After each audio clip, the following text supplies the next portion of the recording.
அனைவருக்கும் இனிய காலை வணக்கம். இன்றைய தினம் அனைவரும் நமது வீட்டில் விமர்சையாக கொண்டாடப்படும் தினம்.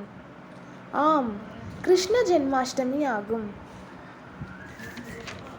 கிருஷ்ணர் தனக்காக இல்லாமல் பிறருக்காக வாழ்ந்தவர். அதனால்தான் இவரை கண்ணா, முகுந்தா என்று பல பெயர்களை அழைக்கிறோம். கண்ணை போல காப்பவன் என்றும், முகுந்தா என்றால் வாழ்வதற்கு இடமளித்து முக்தி அளிப்பவன் என்றும் நம்புகிறோம். மதுரா நகரில் தேவகி வசுதேவருக்கு 8வது மகனாக கிருஷ்ண பகவான் அவதாரம் எடுத்தார். கிருஷ்ணர் பிறந்தது சிறைச்சாலையில்.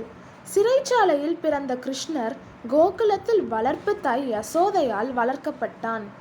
தனது தாய்மாமன் கம்சனை கொன்று துவாரகையில் அரசாட்சி செய்தார். கிருஷ்ண ஜெயந்தி தினத்தில் பகவான் கிருஷ்ணர் நம் வீட்டிற்கு வந்து அருள்பாலிப்பதே கோகுலாஷ்டமியின் முக்கிய அம்சமாக பார்க்கப்படுகிறது. அதனால்தான் கிருஷ்ண ஜெயந்தி அன்று வீட்டை கழுவி சுத்தம் செய்து அரிசி மாவால் கோலமிட்டு மாவிலை தோரணங்களால் அலங்கரிக்கிறோம். வாசலில் தொடங்கி பூஜை அறை வரை குழந்தையில் கால் தடங்களை அரிசி மாவால் பதிக்கிறோம். வீட்டின் நுழைவாயிலில் குழந்தை நடந்து வந்தது போன்ற பாதச்சுவட்டினை மாவால் பதிய செய்ய வேண்டும்.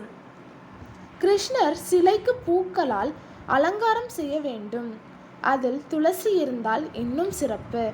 பிறகு கிருஷ்ணருக்கு பிடித்த தயிர், வெண்ணெய், அவல் கண்டிப்பாக வைக்க வேண்டும். சீடை, முறுக்கு, லட்டு போன்ற இனிப்பு உணவுகளை வைக்க வேண்டும். முடிந்த அளவுக்கு பூஜையை மாலை 6 மணி முதல் 7 மணிக்குள் செய்தால் இன்னும் சிறப்பு. நாமும் கிருஷ்ணரை வழிபட்டு அனைத்து சகல நலன்களையும் பெறுவோம். அனைவரும் கிருஷ்ணரின் நாமத்தை தினமும் ஒரு முறையாவது உச்சரிப்போம்.